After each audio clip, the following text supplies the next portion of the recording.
be quite a feature as well to the east of the Pennines. Quite a strong northerly wind, close to gale force in places, but desperately cold yet again. There will be an internal inquiry. A likely story. Hang on a minute. If you want to know more, you can talk to the parties involved using the red button on your digital remote control. BBC News Interactive. See it your way. As uncertainty grows in the business world, our stock market report begins. Our dedicated staff continue to provide in-depth, up-to-the-minute reporting on international news and business. For regular business updates, join World Business Report and Business Today on BBC News 24. Performing life-saving operations on babies that are still in the womb, to some, this man is a miracle maker. I see that fetus is a child to be. Professor Nicolaides fights for life before birth tonight at 9 on BBC One. Have the foundations of the most powerful nation in the world been forced to change? Jonathan Franzen, author of The Corrections, shares his thoughts on today's American society. Hard Talk at 10:30 on Friday on BBC News 24.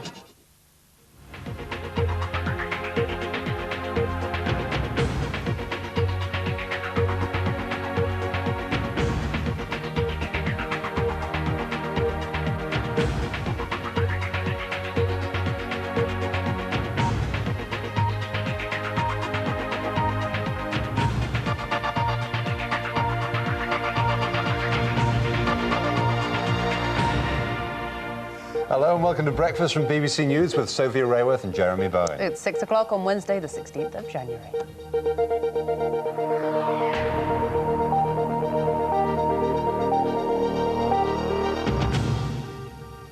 Good morning, welcome to the programme. The headlines this morning: dismissed classroom bullies are to be expelled for good. The government reverses its softly approach and gets tough on violence in schools. Questioned overnight, the British couple accused of abandoning their baby in Portugal. Growing figures: most adults in Britain are now overweight and a fifth will soon be clinically obese.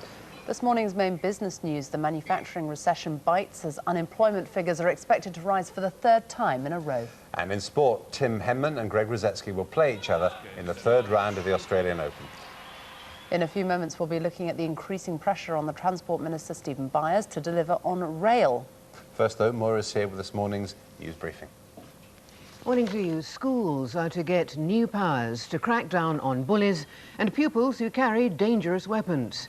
New government guidelines to be sent to schools next week will make it quicker and easier for head teachers to expel pupils. Head teachers are increasingly concerned to stop offensive weapons being used in or around schools, and some have even employed security guards to patrol entrances. Now they're to get new powers which will allow them to speed up the expulsion of any pupil caught bringing a weapon into school. At present, schools can only impose an immediate expulsion on a first offence in specific circumstances, such as sexual misconduct. Now, carrying an offensive weapon, such as a knife or even a penknife, will be added to this category of offence, so pupils can be expelled without schools having to go through the usual, sometimes lengthy, procedures.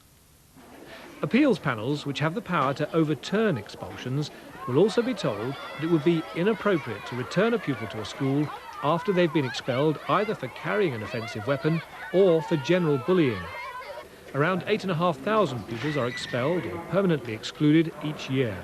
Almost 40% of appeals are successful, and teacher unions have long complained about how often disruptive pupils are returned to schools. Mike Baker, BBC News. A couple accused of abandoning their 3-month-old baby in Portugal are still being questioned by police in Dorset. Mark Beddoes and Catherine Penny gave themselves up last night. Baby Charlie is being looked after in a Portuguese orphanage. The couple spent last night being questioned by police in Bournemouth. They hadn't been arrested and walked into the station of their own accord.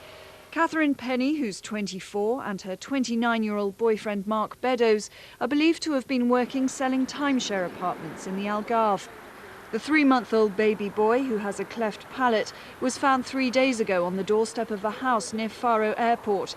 He was wrapped in blankets in a carry cot. A nurse at the local hospital recognised him. He'd been born there in October. He's now at an orphanage alongside other children and is doing well. Portuguese police say the couple caught a flight to Gatwick Airport after abandoning him. A judge there is considering whether to seek extradition. The maximum penalty for abandoning a baby in Portugal is 8 years in jail. Sarah Morris, BBC News. British diplomats are trying to arrange access to 3 Britons suspected of fighting for Al-Qaeda who are being held at a US naval base in Cuba. The American authorities say one of their citizens alleged to have fought for the Taliban will be tried in a US civilian court. John Walker Lind will be charged with conspiracy to kill American nationals. He won't at the moment face the death penalty. He could face life in prison. John Walker Lind was captured by US forces in November. It's alleged he spent 7 weeks at an Al-Qaeda training camp learning about weapons, explosives and battlefield combat. Osama bin Laden came to the camp several times. On one occasion, Walker met bin Laden, who, it's alleged, thanked him for taking part in jihad. The Attorney General, John Ashcroft, said that we may never know why Walker turned his back on his country, but we can't ignore the fact that he did. Youth is not absolution for treachery, and personal self-discovery is not an excuse to take up arms against one's country. Walker will be tried at this courthouse in Eastern Virginia, just down the road from the Pentagon, and the authorities say more charges could follow, including possibly treason. In contrast, for the 50 suspected Al-Qaeda prisoners being held by the US in Guantanamo Bay in Cuba, there's no clear legal process. 3 Britons are among their number. Concerns are being voiced about the cells in which they're held, the tribunals they may face. The Americans say hundreds more prisoners will be sent here, and the conditions are not about to change. Tim Franks, BBC News, Washington. The American Secretary of State Colin Powell arrives in the Pakistani capital Islamabad this morning as part of a 5-day diplomatic tour of Asia. Following talks with the Pakistani president, Mr. Powell will go on to India and Afghanistan. He said he will do everything he can during his visit to help reduce tensions between Pakistan and India, but Mr. Powell ruled out acting as a mediator. The loyalist paramilitary organisation, the Ulster Freedom Fighters, has issued a statement condemning recent death threats made against Catholic schools and postal workers. The threats were issued in the name of the Red Hand Defenders, a title used as a cover by another loyalist group, the Ulster Defence Association. Tension has risen since the murder of the Catholic postal worker, Danny McColgan. Familiar scenes of grief at the funeral of another sectarian murder victim. Another family and friends united in grief yesterday. But the killers of Danny McColgan tried to use his death to spread still more terror and hatred where already there's been so much. Shortly after he was shot as he arrived to work on Saturday morning, an organisation calling itself the Red Hand Defenders threatened to kill more postal workers, having already issued a similar threat to staff at Catholic schools in North Belfast.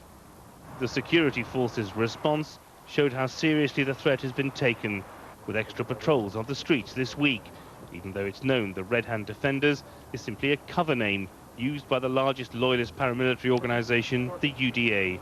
Last night's statement was issued in the name of the Ulster Freedom Fighters, another label used in the past by the UDA. It condemned the threat, said teachers and postmen had nothing to fear, and warned the Red Hand Defenders to stand down.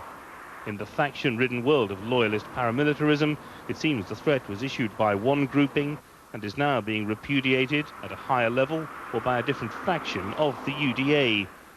The groups under threat are clearly meant to find this reassuring, but they may find the signs of division and confusion within loyalism alarming in themselves. Kevin Connolly, BBC News, Belfast. The Transport Secretary, Stephen Byers, will come under more political pressure today in the Commons. This morning he'll appear before the Transport Select Committee, and this afternoon he'll come under fierce attack from the opposition in a debate on the rail industry. The Liberal Democrats are calling on Mr. Byers to reveal how many of the recommended safety improvements have been implemented since the Paddington rail crash. If nothing is done to tackle the problem of obesity, 1/5 of all men and 1/4 of women will soon be classed as seriously overweight. That's the finding of a new report, which also says the condition kills 30,000 people every year in England and costs the country £2.5 billion. Inactive lifestyles and unhealthy diet are taking a growing toll on our health and the country's economy. The Public Accounts Committee estimates that if nothing is done, 1 in 5 men and 1 in 4 women will be obese by 2005. MPs believe that schools must do more to deliver pupils' entitlement to 2 hours of exercise every week. The food industry should be encouraged to cut down on fat and sugar and improve the nutritional content of its products. And family doctors have to be more willing to intervene when they see patients whose weight is likely to give rise to health problems. We need to be more active in trying to contain and control people's weight before it becomes a major problem. Having said that, we need to be much more sympathetic to those who have an established weight problem, and to have a much more structured programme to help them lose weight. Above all, says this report by MPs, government has to work as one to achieve long-term changes in the way we live and eat. Neil Bennett, BBC News.